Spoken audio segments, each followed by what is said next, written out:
Well, when I think about KTM and 390, I think about one thing, well, two things actually. A naked street bike and India. For 10 years now, KTM's been making the KTM 390 Duke, made in India, and it's something you see on the road all the time, right? But I guess in a lot of ways, I hadn't paid a lot of attention to it because to me, it was just something you saw on the road. It's a road bike, and it sort of there was no crossover, there was no shared platform with the off-road or adventure world. So, you know, it was something I really didn't pay a lot of attention to. And then, sure enough, I think, a couple of years ago, KTM came out with a new 390 engine. They've gone up to a 399cc. It's stroked, and all of a sudden, and you know, produces a lot more power. It came out with about sort of 45 horsepower. So I think suddenly a lot of people in the off-road world thought, yeah, maybe this 390 may be able to share a platform into that enduro and adventure and possibly even enduro world. So lo and behold, Intermot late last year, KTM revealed a couple of all-new models: the 390 Adventure R and the all-new model, the 390 Enduro R. And really interesting and really significant, not just new models and not just adapting that new engine, but what they did is they chose to use that opportunity with the new engine to go, hey, we're going to take this adventure down a completely new route. So I guess, you know, compared to its predecessor, that very first adventure, I should have mentioned, sort of 2 or 3 years came out, the first adventure, the standard, what they're now calling the Adventure X. You know, this thing now compared to the Duke, it is completely different. Different chassis, longer, different swing arm, different bodywork, tower, and probably most significantly, different rake. So 62.9 degree rake, a lot slacker compared to a 66, which was on the Duke. So prior to that, in a lot of ways, the Adventure was just a kind of like I say, it was a Duke in adventure clothing. You know, aside from that, yeah, they also introduced, you know, with these new R models, Adventure and Enduro, they introduced quite a bit more adjustability with the Apex suspension. Talking about two R models, and I think now when you think about R in KTM parlance, it refers to sort of ready to race, the sort of more up-spec version. So now, KTM 390 Adventure R, now what they're calling the standard Adventure, is actually the Adventure X, much more road going, lower seat height, sort of softer suspension, less electronics, etc. So now with these two R models, you know, it was interesting. Obviously, after Intermot, they were due to come out in early 2025. You know, with some of the turmoil financially going on with KTM, there'd been some delays with production, etc. So, you know, these models are now coming to Australia. I think there've been quite a few pre-orders. They're very, I think, optimistic about, you know, what these two machines are going to be able to do in Australia. And so, what do? When you're about to bring them out in Q3 of this year, well, you have a launch. 3 amazing days down here on the Southern Highlands, a couple of hours southwest of Sydney, and heading down the south coast of New South Wales. We've done about the best part of 500 Ks, you know, on both these bikes, these two R models. Road and off-road, I would say probably kilometre-wise about 50-50, but in terms of time we spent off-road, it's probably about 2/3. So it gave us a really good insight. So we did everything from, you know, to get there, obviously everything from highway, then some really nice twisties up and down through mountains, and some really cool fire trail, smooth stuff, and some erosion mounds, and some snotty stuff, and single trail. So I guess we covered the entire gamut. And I got to say, you know, with that 3 days and the best, you know, 550 Ks, gave us a really, really good handle on, you know, what these bikes are about and their different personalities. Because to be fair, I was kind of struggling. I'd never ridden a 390 Duke. I'd never, you know, got on an adventure bike, a small bore adventure bike, you know. I guess we're all recalibrating that. And no one has actually seen this model. So let's actually have a quick chat to these models. Now, when you look at the things, they look actually very, very different, right? And, you know, largely by virtue of the you know, adventure screen here and the tower on the Adventure R model.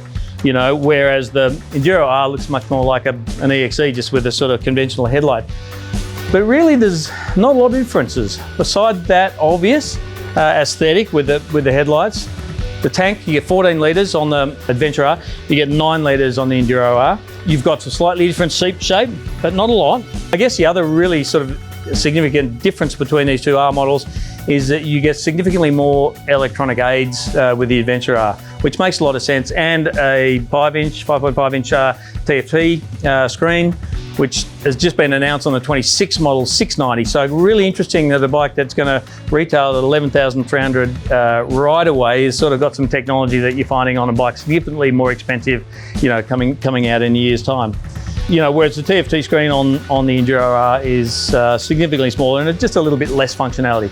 2 ride modes, you have off-road and street. with the Adventure R, you have 3 ride modes, off-road, street, and rain, and all of them significantly different. Really interesting. And the other cool thing I like with just while we're talking electronics, is the Adventure R, you also get to override some of those settings within those ride modes. So, if you want to override ABS, traction control, throttle response, etc., you can do that. We actually had a quick shifter fitted to both these bikes, so that was good to be able to switch that on and off as well when you're coming on and off the road. But largely, okay, so they are the differences. By and large, I think a little slightly flatter seat. We actually tried to swap these seats between the two and they didn't quite fit. So it's a slightly flatter seat on the Enduro R. But I guess let's talk about the similarities, because they share a huge amount. So they share chassis, they share suspension, swing arm, engine, and a lot of the, bar that, one little sort of joystick, I think most of the switch blocks they share as well. So, always sort of hard talking about 2 bikes, but because of that commonality between them, I think it's probably okay to be able to do that. So look, okay, let's start with chassis. I think when they moved to that completely different chassis, longer swing arm, and a departure from the Duke, if you like, it's done a bloody good thing, because one, it's immediately you get on these things in a straight line, and geez, they're stable, but by the same token, as soon as you tip it on its ear, it wants to turn. So first mental note, literally a couple of K down the road, was like, hey, they're super stable, but they really have some agility about them. And look, a lot of that's just by virtue of the fact that they're sort of, they're small, they haven't got huge reciprocating mass like you used to on an adventure bike, right? So you used to have somewhere between 800 and 1200 or 1300 or 1390 cubes under, so that agility is something, that really stands out. I guess the other thing is the engine. I got to admit, I came into it going like, adventure bike and no bells and whistles adventure bike. Okay, well, what are they going to be like with a 400cc donk in them? What's that going to be like? But again, I rolled out, put some earplugs in, hid behind the screen, opened it up down the freeway, and just went, it almost feels like a parallel twin. The counterbalance effect on this engine is so good that it just purrs, and it's like, okay, this is not an enduro engine that's been adapted to adventure. It's a road engine that's got some more stroke, which actually avails it to the off-road world, which has actually worked really bloody well as an adventure bike. So, the engine, that said, it's only 400cc. So, it'll chug from 3,500, 4,000, no problem at all. When you're sitting on the highway at 110, you're doing about 6,500 revs, but because it's so refined and so well counterbalanced, it doesn't sound like it's revving its tits off. But it is an engine that likes to be revved. It really hits its straps about 5,000, 6,000. You can rev the thing to 9 or 10, but a lot of the time in the bush, I was doing that sort of 5 to 8 sort of, range, which is sort of interesting on what feels like an adventure bike, because you're not used to doing that. You're used to, chugging a lot more. Really, really, really impressive. More power than I ever thought. You're not tapping on the gearbox all day, going up hills on when you're in the out in the road, and off-road, it's got enough torque to sort of tug you through sand, rip you up hills without sort of tapping on the gearbox too much, which is something that I was a little bit worried about. Only downside on the engine, we had a little bit of, I don't want to say flame outs, but because it didn't do that well riding. I think KTM's got a little bit of work to do on the mapping on these things, because just occasionally if you rev, poof. So I don't want to say flame out, but it is definitely something that they need to address, I think. Doesn't affect the riding experience, just when you're sort of sitting there trying to do a 180 on the trail or something. We did have a bike with a Remus exhaust fitted to it that eliminated the problem almost entirely. And interestingly enough, that Remus exhaust also gave the bike, noticeably more punch off the bottom.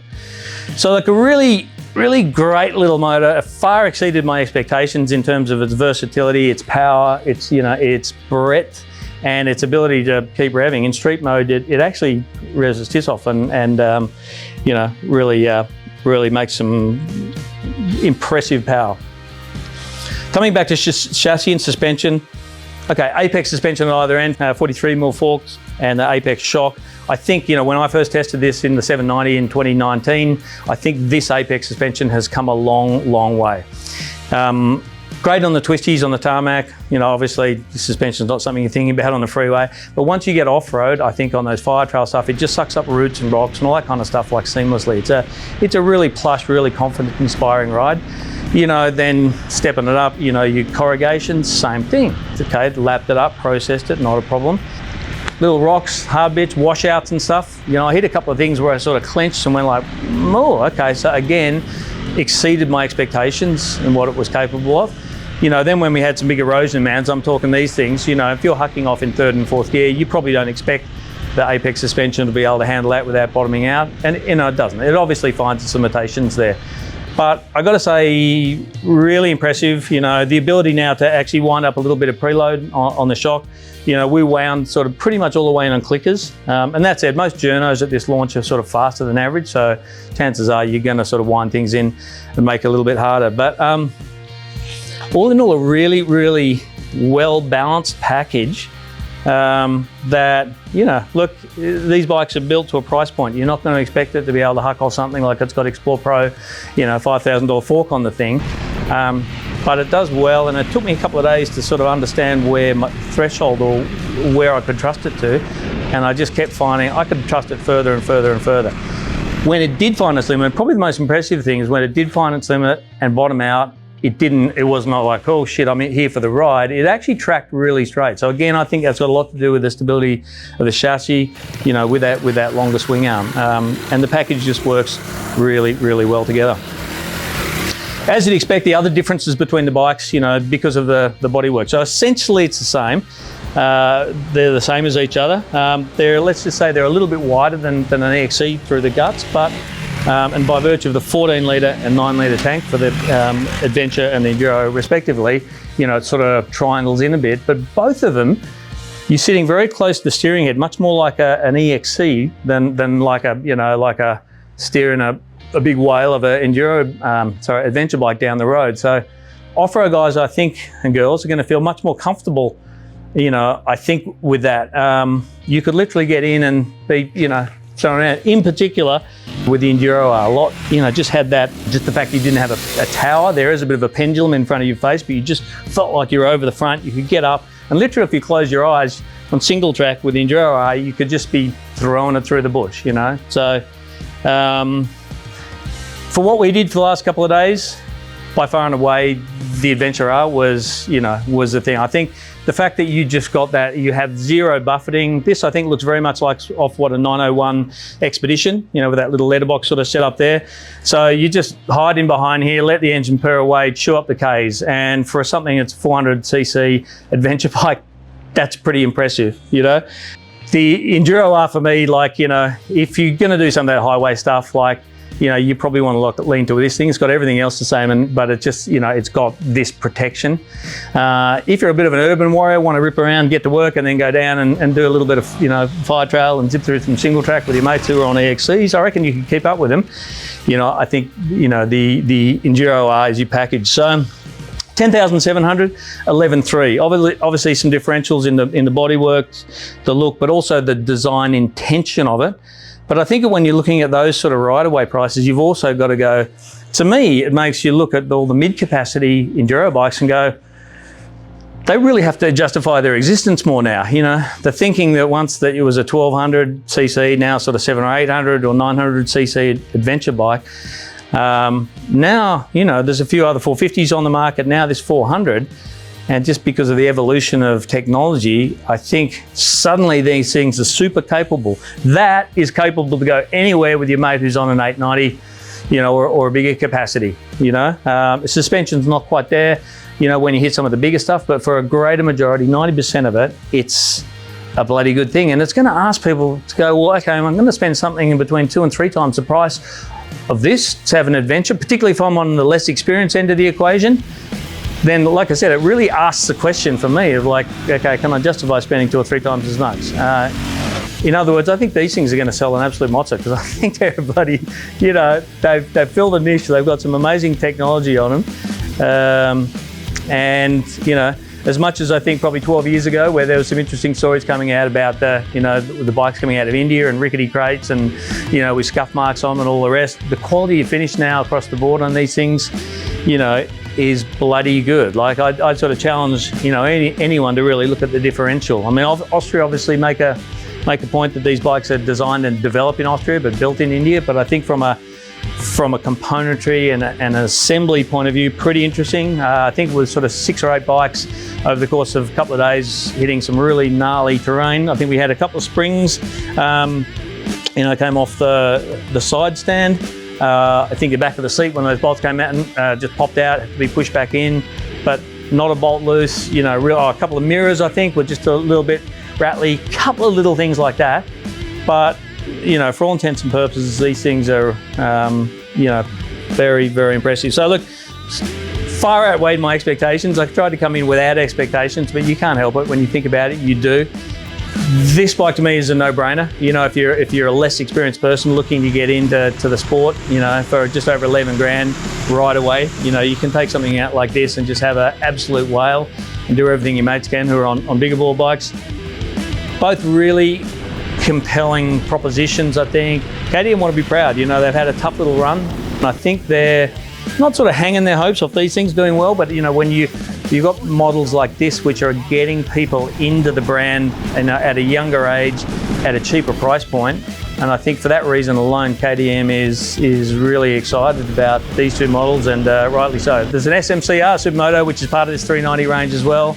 That typically doesn't sell in huge numbers. There's a Adventure X, the standard version of that, which doesn't sell in huge numbers. But I think these two R models that you're looking at here are the sort of flagships of that range, and I think they've done an awesome job. And I'd love to actually take one of these ones home and do a little bit more. And was actually laughing with some of the marketing guys from KTM. Imagine putting like about $8,000 worth of Explore Pro WP suspension in the thing, suspension that's about as expensive as the bike itself. You'd have a pretty cool little weapon. But big props to KTM. Had an amazing few days out here on the launch, and it was nice to get out and have a crack on these things.